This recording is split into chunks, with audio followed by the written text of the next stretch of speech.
Students में academic stress या जो हम कहते हैं कि एंजाइटी आ रही है या प्रॉब्लम आ रही है, उसको डील करने के लिए सबसे पहले मैं स्टूडेंट्स को एडवाइस करती हूँ। इवन जो मेरे पास क्लिनिक पे क्लाइंट्स आ रहे होते हैं या my own students where I teach, I tell them to check their lifestyle first. See, we all as a nation, as community, have gone into a lifestyle pattern which is not very healthy. Regardless of कि हम कितनी advancement में या digitalization में चले गए हैं, there are certain things that are required and they are the primary needs. जिसमें सबसे पहले मैं कहूँगी कि it is the sleep. Are we taking adequate sleep? Are we sleeping in time? सारी रात जागना और सारा दिन सोना will never fulfil the requirement of the body जो एक रिक्वायर्ड है। सिमिलरली कम सोना या छोटे नैप्स ले लेना या ज़्यादा सोना, कंसिस्टेंटली सोना, 2 रातें ना सोया फिर इन अ स्पेल पूरा दिन सो लिया, ये चीज़ें अनहेल्दी लाइफस्टाइल की तरफ लेकर जाती हैं और हमारी बॉडी सफ़र करती है। And body is directly connected to the brain. So how the brain processes, that is how the body feels and vice versa. तो slightly sleep pattern को organize करना बहुत important है. Second that I would like to bring the attention of the community is the eating pattern. Not taking breakfast, not eating whole day, dieting के चक्कर में intermittent fasting हो रही है, not eating for longer span of time and then eating excessively, 1 meal a day का concept. तो इस पे जो भी हमारे ट्रेडिशनल या कन्वेंशनल थॉट्स हैं of having a very healthy breakfast and then a good meal at the end of the day nearer to evening and not very late is something that is advisable. So sleep, eating patterns, along with that मैं थोड़ा सा शायद digitalization की तरफ कहूँ, our exposure to screen is very addictive and very consistent. तो थोड़ा सा अगर हम उसको कट डाउन कर सकते हैं particularly while eating and while sleeping, तो शायद इससे भी बहुत सी चीज़ें ऑर्गेनाइज हो जाती हैं। अपने स्क्रीन टाइम को, रैंडम स्क्रॉलिंग को थोड़ा सा कम करें, जिससे शायद बहुत सी चीज़ें इन रिस्पॉन्स बेहतर हो जाएं। हमारे इंटरपर्सनल रिलेशनशिप्स, हमारा फैमिली क्वालिटी टाइम, हमारा अटेंशन, हमारा focus and these things eventually start getting better.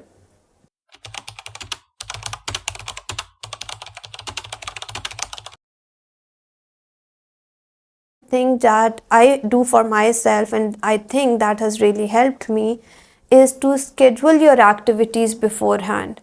Just recently one of my trainers somewhere was mentioning Iqbal, और उन्होंने कहीं इकबाल के बारे में पढ़ा कि इकबाल कहते थे कि जब मुझे कोई शेर की आमद होती थी तो मैं रात को उतनी गिरहें बांध लेता था और अगली सुबह जब मैं उठता था तो मैं वो गिरहें खोलता जाता था तो वो मुझे शेर याद आता जाता था। तो बिल्कुल इसी तरह अगर आप अपने माइंड को, अपने थॉट्स को, अपनी ऑनगोइंग एक्टिविटीज़ को रात को अच्छा क्लोजर देते हैं और नेक्स्ट डे के लिए प्लान करके रखते हैं, तो ऑटोमेटिकली आपकी स्लीप भी बहुत क्वालिटी वाली होती है और आपके डे को बहुत अच्छा क्लोजर भी मिलता है and the next day is very aligned and you know what the compartmentalisation is. You know कि मुझे मॉर्निंग में ये करना है, मुझे इस टाइम पे ये करना है, मुझे इस टाइम पे मील लेना है, मुझे ये खाना है। I don't mean to say that you have a very set routine that is rigid, but at least knowing कि आपकी टू डू लिस्ट में क्या है, आपका डे कितना बिजी होगा, आप उसके अकॉर्डिंग अपने आप को उस तरह एनर्जाइज भी कर लेते हैं। एक और चीज़ जो शायद मैं थोड़ा सा कहूँ, define your important and urgent tasks. Not everything can be urgent and not everything can be important, right? So align your stuff accordingly कि आपके पास थोड़ा सा आसान हो कि ये चीज़ मुझे अभी करनी है, ये चीज़ मुझे in any case within an hour करनी है। और जब चीज़ें organized होती हैं तो there are very few things that are there in the urgent block. Important block में बहुत सी चीज़ें रहती हैं जिसको आप डील कर लेते हो। तो for students out there, particularly going to universities, academies, schools, colleges, अगर ये 4-5 चीज़ें आप कर लेते हैं तो आपकी बहुत सी चीज़ों की क्लैरिटी आ जाती है। उस क्लैरिटी के साथ आप आइडेंटिफाई बेहतर कर सकते हैं कि आपको एंजाइटी या स्ट्रेस या डिप्रेशन या कोई भी और चीज़ जो आपके लिए क्वालिटी ऑफ लाइफ को अपसेट कर रही है, तो हम उसको कैसे एड्रेस कर सकते हैं। That becomes very easy, that becomes very comfortable for an individual to function and identify the missing links in their own life, and that majorly reduces the anxiety levels, the stress levels, and gives you a better coping.